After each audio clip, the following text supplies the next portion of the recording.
It was a regular Thursday afternoon when my life began to crumble around me.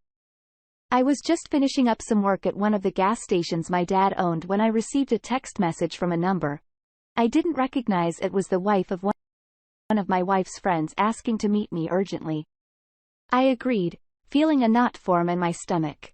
When we met at a quiet coffee shop, she nervously handed me her phone showing me a video from the bachelorette party my wife had attended a few weeks prior.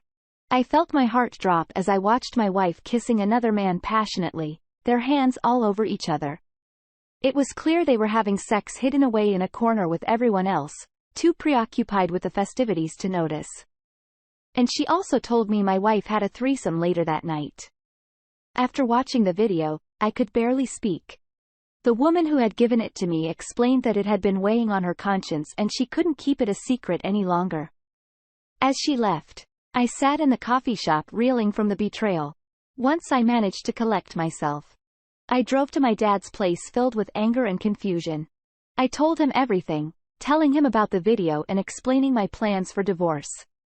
He urged me to keep quiet about the trust and the true extent of my financial situation. I agreed, knowing that it was the smartest move to make. Over the next few days, I focused on preparing for the legal battle ahead.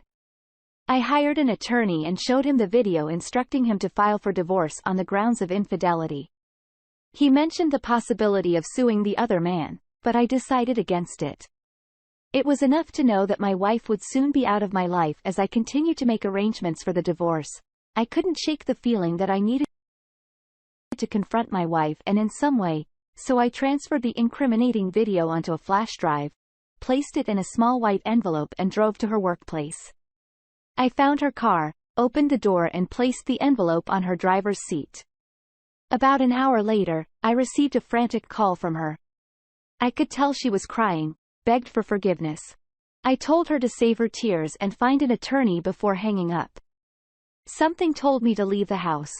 So I stayed at my dad's place for the night during her countless calls and messages in the weeks that followed. I avoided going back to the house when I knew my wife would be there. Instead, I would visit when she was at work, gathering anything I needed and working on the property. I knew it was only a matter of time before she would be forced to leave. My wife didn't fight the divorce when she would serve the papers. I noticed that her belongings slowly began to disappear from the house.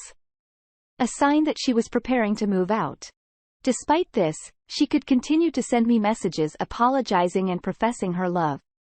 I never responded at the divorce, hearing my wife didn't have an attorney.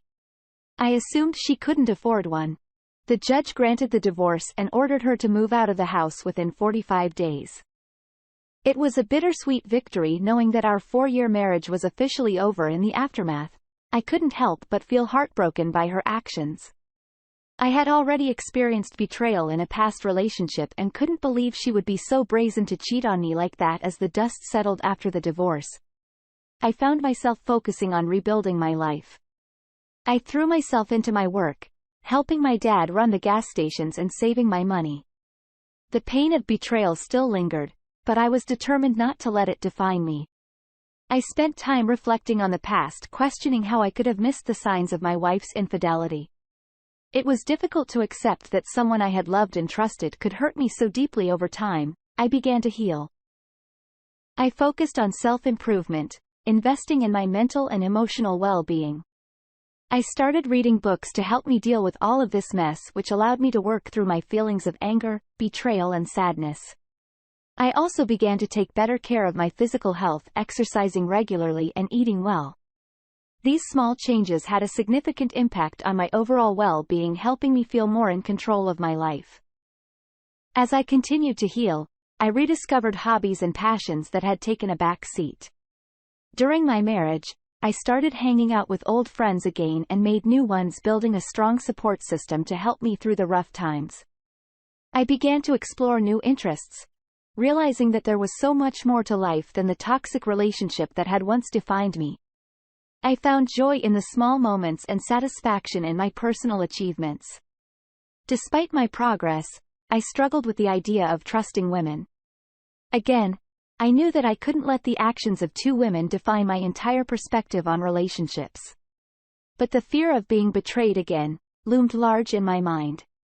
I kept referring to my books that I read to help me try to overcome these fears, slowly learning to trust myself and my instincts. As I gained more confidence in my judgment, I began to open myself up to the possibility of new relationships, but not right away.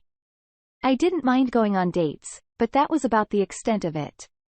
Eventually I reached a point where I felt ready to try date again.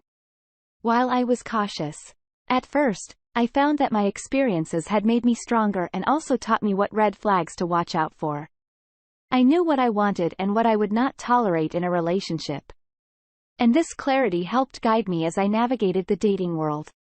Though I encountered setbacks along the way, I never let them deter me from my journey of rediscovering myself and healing. I knew that one day I would find someone who would love and respect me the way I deserved. Until then, I would continue to grow, learn and appreciate the life I had built for myself. But right now I was taking my time. I am still young in my early 30s. I have some time to figure this all out. I came across Tony's channel last year. I wanted to share my story then, but I was too ashamed. But I have grown since my divorce and felt it was the right time to do so.